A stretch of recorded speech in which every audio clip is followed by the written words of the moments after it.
Hi everyone, it's Corey Echeveste, recruitment specialist with Girl Scouts of Southwest Texas, once again welcoming you to another episode of our Girl Scout Virtual Book Club. Today we are going into Chapter 14 of Harry Potter and the Sorcerer's Stone. This is Norbert the Norwegian Ridgeback. So like normal, we're going to read through the chapter. I have some trivia questions for you all, and then we are going to do an activity. Alright, so let's go get started.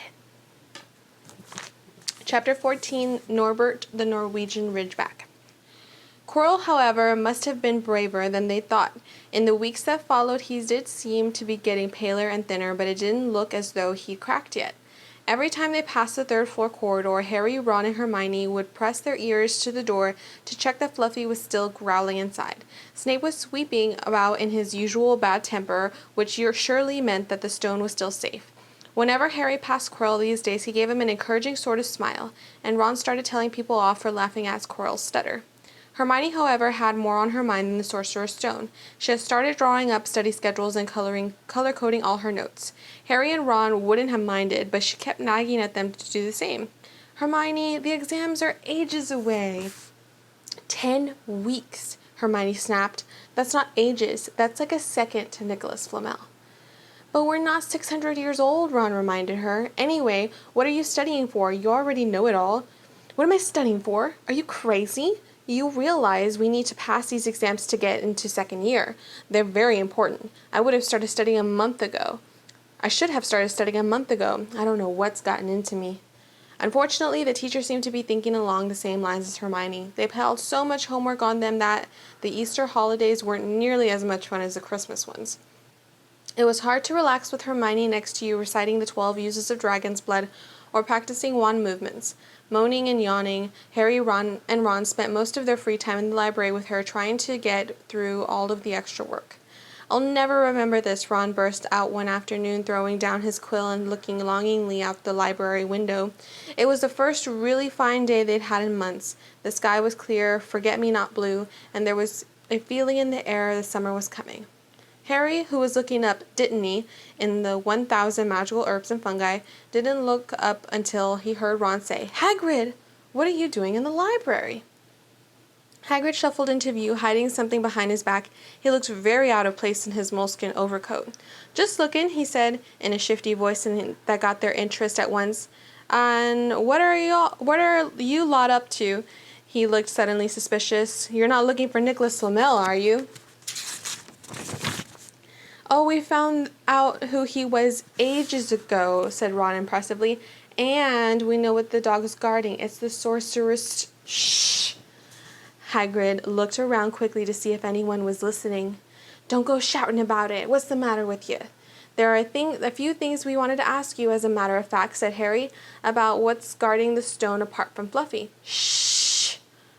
said Hagrid again. "Listen, and come and see me later. I'm not promising I'll tell you anything, mind you, but don't go rabbing it about in here. Students aren't supposed to know. They'll think I've told you." "See you later then," said Harry. Hagrid shuffled off. "What was he hiding behind his back?" said Hermione, thoughtfully. "Do you think it had anything to do with the stone?" "I'm going to see what section he was in," said Ron, who had enough of working. He came back a minute later with a pile of books in his arms and slammed them down on the table. "Dragons!" he whispered. Hagrid was looking up stuff about dragons. "Look at these. Dragon species of Great Britain and Ireland. From Egg to Inferno, a Dragon's Keeper's Guide. Hagrid always wanted a dragon. He told me so the first time I've ever met him," said Harry. "But it's against our laws," said Ron. "Dragon breeding was outlawed by the Warlocks Convention of 1709. Everyone knows that." "It's hard to stop muggles from noticing us if you keep keeping dragons in the back garden. Anyway, you can't tame dragons. It's dangerous. You should see the burns Charlie's got off wild ones from Romania." "But there aren't wild dragons in Britain," said Harry. "Of course there are," said Ron. "Common Welsh green and Hebridean blacks. The Ministry of Magic has a job hushing them up, I can tell you. Our kind have to keep putting spells on muggles who've spotted them to make them forget." "So what on earth is Hagrid up to?" said Hermione. When they knocked on the door of the Gamekeepers' hut an hour later, they were surprised to see that all curtains were closed. Hagrid called, "Who is it?" before he had let them in, then shut the door quickly behind them. It was stifling hot outside. Even though it was such a warm day, there was a blazing fire in the grate. Hagrid made them some tea, offered them stoat sandwiches, which they refused. "So, you wanted to ask me something?" "Yes," said Harry. There was no point in beating around the bush. "We were wondering if you could tell us what's guarding the Sorcerer's Stone apart from Fluffy." Hagrid frowned at him. "Of course I can't," he said. "Number 1, I don't know myself. Number 2, you know too much already, so I wouldn't tell you if I could. The stone's here for a good reason. It's almost been stolen out of Gringotts. I suppose you've worked that out after all. Beats me how you know about Fluffy." "Oh, come on, Hagrid. You might not want to tell us, but you know everything that goes on around here," said Hermione in a warm, flattering voice. Hagrid's beard twitched and he could tell he was smiling. "We only wondered who had done the guarding, really," Hermione went on. "We wondered who Dumbledore had trusted enough to help him, apart from you." Hagrid's chest swelled at these last words, and Harry and Ron beamed at Hermione. "Well, I don't suppose it could hurt to tell you that. Let's see. He borrowed Fluffy from me. Then some of the teachers did enchantments. Professor Sprout, Professor Flitwick, Professor McGonagall. He ticked them off his fingers. Professor Quirrell, and Dumbledore himself did something, of course. Hang on, I've forgotten someone. Oh yeah, Professor Snape." "Snape?" "Yeah, you're not still on about that, are you? Look, Snape helped protect the stone. He's not about to steal it." Harry knew Ron and Hermione were thinking the same as he was. If Snape had been in on protecting the stone, it must have been easy to find out how the other teachers had guarded it. And he probably knew everything, except it seemed Quirrell's spell and how to get past Fluffy. "You're the only one who knows how to get past Fluffy, aren't you, Hagrid?" Harry said anxiously. "And you wouldn't tell anyone, would you? Not even one of the teachers." "Not a soul knows except me and Dumbledore," said Hagrid proudly. "Well, that's something," Harry mutters to the others. "Hagrid, can we have the window open? I'm boiling." "Can't, Harry, sorry," said Hagrid. Harry noticed him glance at the fire. He looked at it too. "Hagrid, what's that?" But he already knew what it was. In the very heart of the fire, underneath the kettle, was a huge black egg. "Ah," said Hagrid, fiddling nervously with his beard. "That's, "Where did you get it, Hagrid?" said Ron, crouching over the fire to get a closer look at the egg. "It must have cost you a fortune." "I won it," said Hagrid. "Last night. I was down in the village having a few drinks and I got into a game of cards with a stranger. Think he was quite glad to get rid of it, to be honest." "But what are you going to do with it once it's hatched?" said Hermione.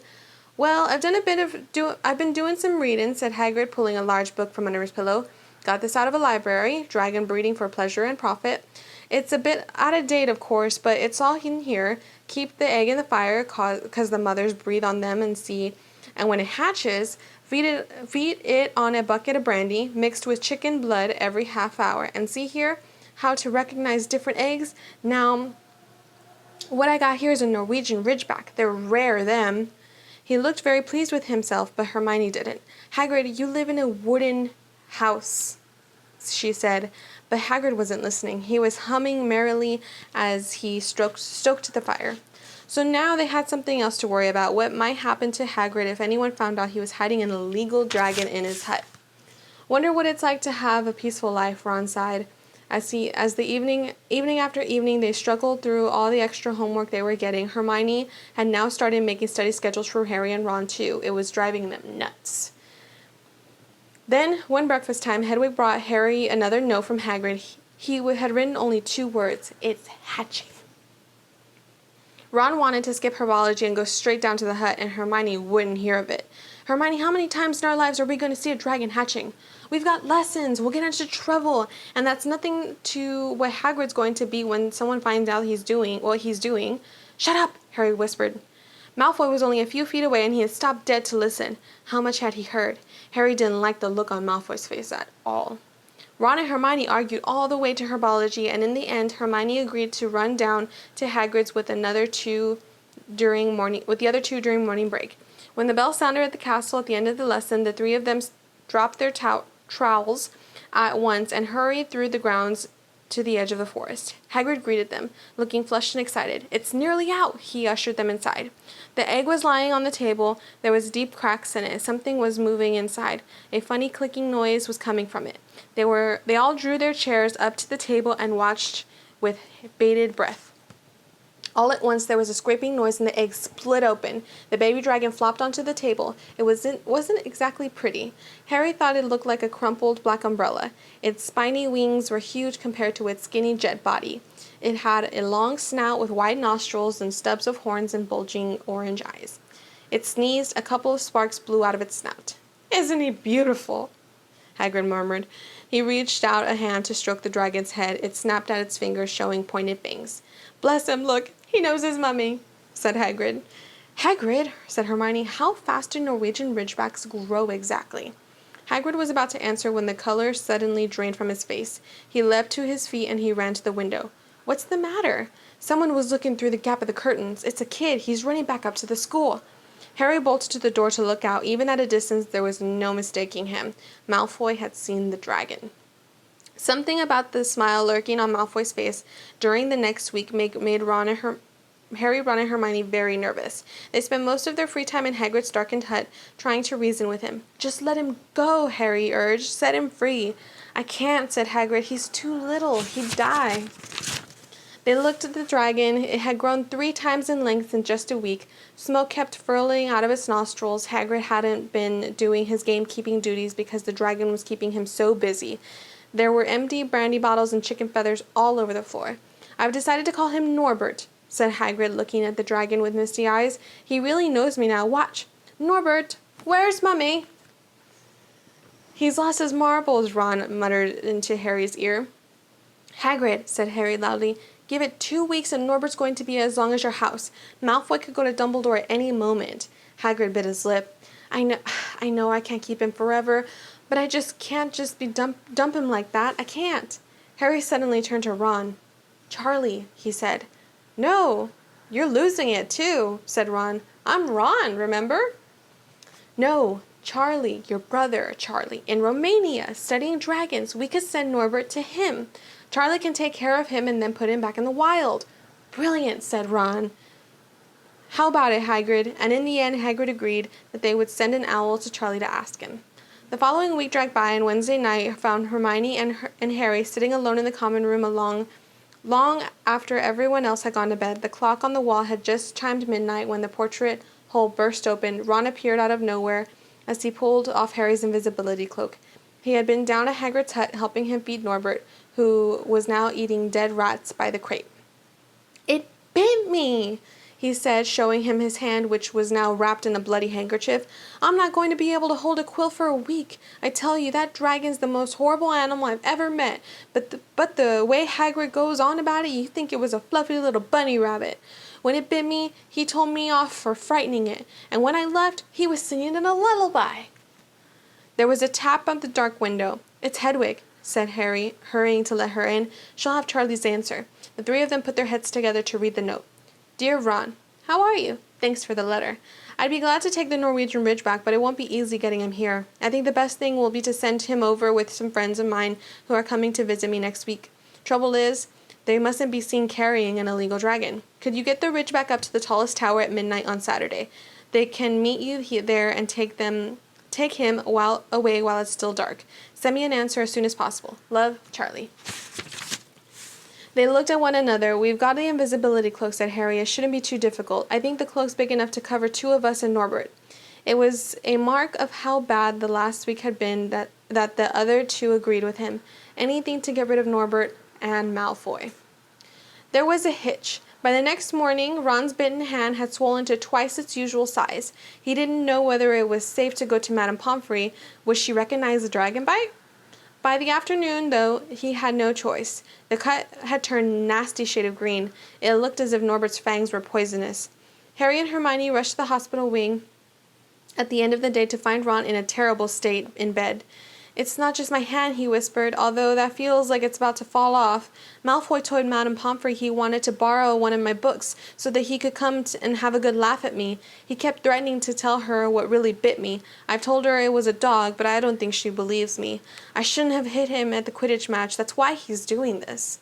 Harry and Hermione tried to calm Ron down. "It'll all be over at midnight on Saturday," said Hermione, but this didn't soothe Ron at all. On the contrary, he sat bolt upright and broke into a sweat. "Midnight on Saturday," he said in a hoarse voice. "Oh, no, no. I've just remembered. Charlie's letter was in the book that Malfoy took. He's going to know we're getting rid of Norbert." Harry and Hermione didn't get a chance to answer. Madame Pomfrey came over at that moment and made them leave, saying Ron needed to sleep. "It's too late to change the plan now," Harry told Hermione. "We haven't got time to send Charlie another owl, and this could be our only chance to get rid of Norbert. We'll have to risk it, and we have to get the invisibility cloak. Malfoy doesn't know about that." They found Fang the boarhead sitting outside with a bandaged tail when they went to tell Hagrid, who opened a window to talk to them. I won't let you in," he puffed. "Norbert's at a tricky stage. Nothing I can't handle." When they told him about Charlie's letter, his eyes filled with tears, although that might have been because Norbert had just bitten him on the leg. It's all right. He only got my boot. Just playing. He's only a baby after all." The baby banged his tail on the wall, making the windows rattle. Harry and Hermione walked back to the castle, feeling Saturday couldn't come quickly enough. They would have felt sorry for Hagrid when the time came for him to say goodbye to Norbert if they hadn't been so worried about what they had to do. It was very dark and cloudy night, and they were a bit late arriving at Hagrid's hut because they'd have to wait for Peeves to get out of the way of the entrance hall, where he'd been playing tennis against the wall. Hagrid had Norbert packed and ready in a large crate.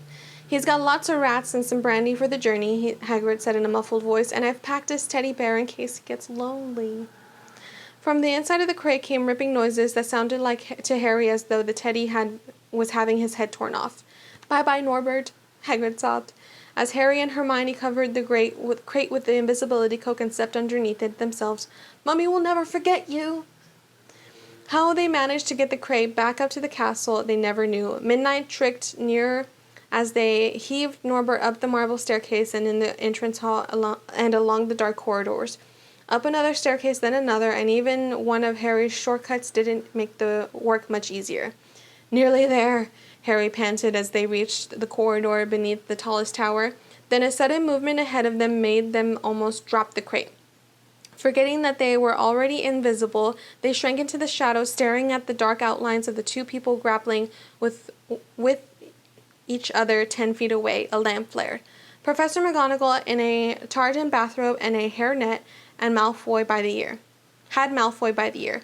"Detention!" she shouted, "and 20 points from Slytherin, wandering around in the middle of the night. How dare you!" "You don't understand, Professor. Harry Potter's coming, and he's got a dragon." "What utter rubbish! How dare you tell such lies? Come on, I shall see Professor Snape about you, Malfoy." The steep spiral staircase up to the top of the tower seemed the easiest thing in the world after that. Not until they'd stepped out into the cold night air did they throw off the cloak, glad to be able to breathe properly again. Hermione did a sort of jig. "Malfoy's got detention. I could sing." "Don't," Harry advised her. Chuckling about Malfoy, they waited, Norbert thrashing about in his crate. About 10 minutes later, 4 broomsticks came swooping down from out of the darkness. Charlie's friends were a cheery lot. They showed Harry and Hermione the harness they'd rigged up so they could suspend Norbert between them. They all helped buckle Norbert safely into it, and then Harry and Hermione shook hands with the others and thanked them very much. At last, Norbert was gone. They slipped back down the spiral staircase, their hearts as light as their hands now that Norbert was off them. No more dragon, Malfoy in detention. What could spoil their happiness? The answer to that was waiting at the foot of the stairs. As they stepped into the corridor, Filch's face loomed suddenly out of the darkness. "Well, well, well," he whispered. "We are in trouble." They'd left the invisibility cloak at the top of the tower. And that is chapter 14 of Harry Potter and the Sorcerer's Stone. So now we're getting into our trivia questions. Trivia question number 1. What kind of dragons are there in Britain? Again, question number 1. What kind of dragons are there in Britain? Question number 2. Where did Ron hide Charlie's letter? Again, question number 2. Where did Ron hide Charlie's letter? And question number 3. How many points were taken from Slytherin? How many points were taken from Slytherin? That's question number 3. So those are your 3 trivia questions. Make sure to put your answers in the comments below. And now we're going to get to our activity. So school at Hogwarts is very different from school here at home. Obviously the subjects are different, very, very different, but what they use is different too. They use a quill and they use parchment. So we're going to go ahead and make our own quill today. All you need is a pen or pencil, paper, scissors, and glue or tape, whichever you have available. So we're going to get into your activity. Let's go. All right, everyone, let's get started on our activity for Harry Potter and Sorcerer's Stone, Chapter 14.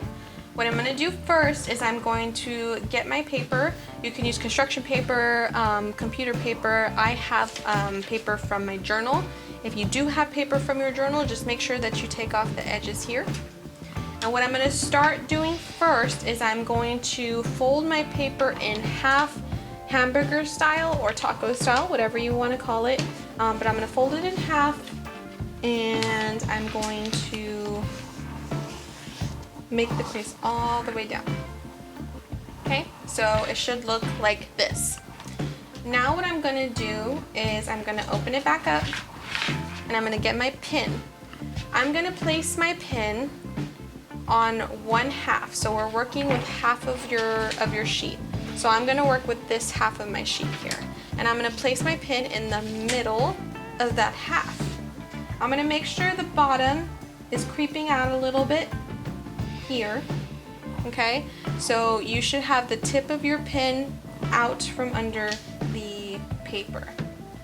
What I'm going to do then is I'm going to take my glue. I have this glue. You can use regular glue. This is the only glue I have right now. But I'm going to take my glue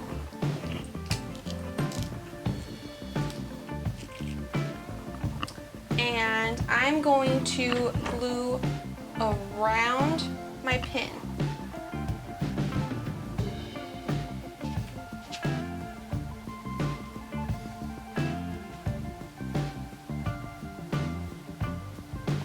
So you're basically just tracing your pin with the glue. Now I'm going to fold over this sheet on top, and I'm going to press my paper down around the pin, and I'm going to try and hold it there so that it sticks. So you want it as close to the pin as possible, and wait for your glue to go ahead and dry. Make sure your paper doesn't get stuck to your desk either. Okay, so it'll look like that. Your pin should be out here, and your paper should be glued tightly around there. Okay, so now what we're going to do is you are going to cut the sides here, little squares off the bottom. Okay, and then you're going to cut in to make some flaps. Okay, these flaps you're just going to wrap around the base of your pin. Okay, you can tape them when you're done, or you can glue them when you're done. It's up to you. But I'm just going to wrap, and I'm going to do one dot of glue. My glue is super strong, so I'm just going to do one little dot right there. And I'm going to keep wrapping, and then I'm going to do one dot here, and I'm going to hold it just to make sure it's nice and secure. Okay, so it should look like that. So you should have something to grab onto, a little cushion. Now it's going to start looking more like a quilt, I promise. So now what we're going to do is you're going to get your scissors, If you have an adult around you, if you're not comfortable using scissors, ask an adult and your parents for help. But what I'm gonna do is I'm basically just going to cut around the sheet of paper in this shape of a feather. So I'm gonna start close, I'm gonna go out a little bit, and then get close again to the center as I get further up. You're gonna do that on both sides.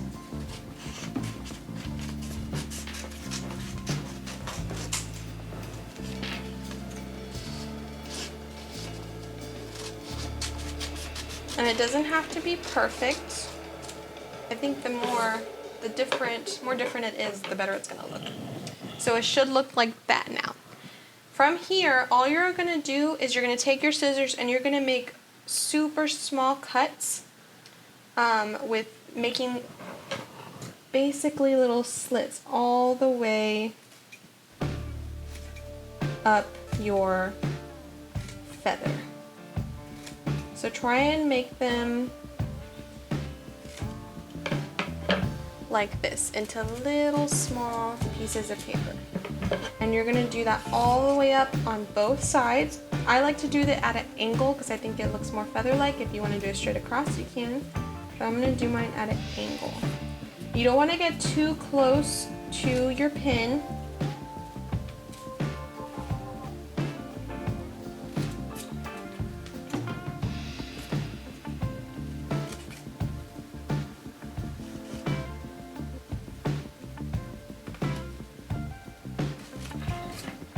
And you're just going to keep working this all the way up.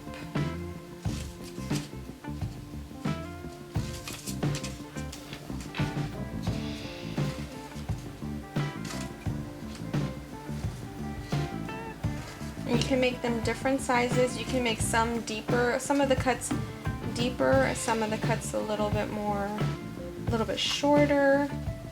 You can make them different sizes. You can make some of your little fringes here thinner, some a little bit thicker.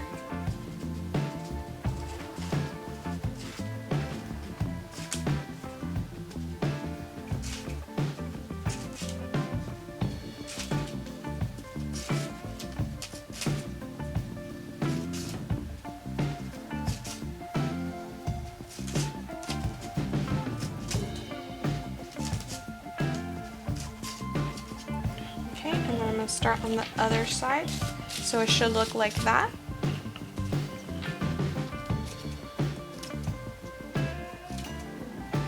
Now what you can also do is before you start, if you have different color paper, I think that would be really cool to do as well, so that you can have different color quills.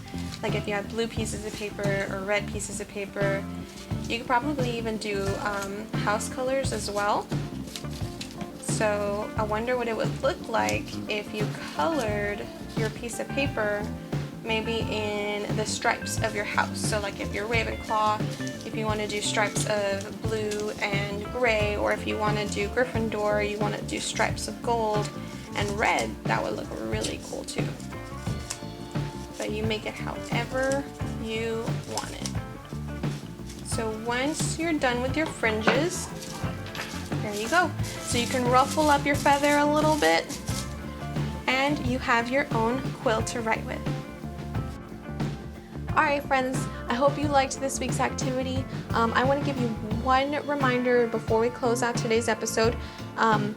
If you have friends or a family who might be interested in Girl Scouts, there is a link in the post to invite them to join. So use the link in the post, invite them to join Girl Scouts and share this experience with you. There is also a link in the post if you have friends or family members who they want to join Girl Scouts but they have questions, they might be unsure. We have virtual information nights for parents who have those questions and they want to learn more. We are having virtual parent information sessions. So there is a link where they can go ahead and click it and reserve a spot in one of those virtual information sessions. So go ahead and share both links with your friends and family, anybody who might be interested in joining. Okay? Thank you so much for going ahead and joining me in today's episode. Stay safe, stay at home, and I will see you guys next week. Bye.